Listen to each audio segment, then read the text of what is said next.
ইরানের সঙ্গে যুক্তরাষ্ট্রের বড় সমঝোতা হয়ে গিয়েছে বলে দাবি করেছেন যুক্তরাষ্ট্রের প্রেসিডেন্ট ডোনাল্ড ট্রাম্প।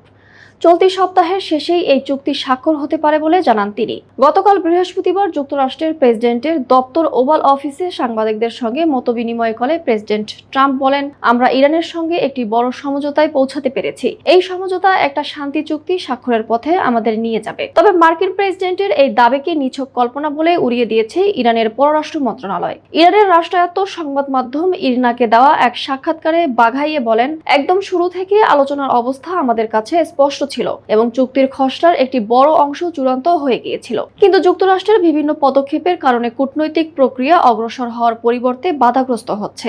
তাই যুক্তরাষ্ট্রের সঙ্গে চুক্তি হয়ে যাচ্ছে এই মুহূর্তে এটা নিছকই কল্পনা। এর আগে গতকাল ইরানের কৌশলগত গুরুত্বপূর্ণ খার্কিভ হামলার ঘোষণা দিয়ে পরে সেই নির্দেশ প্রত্যাহার করেন ডোনাল্ড ট্রাম্প।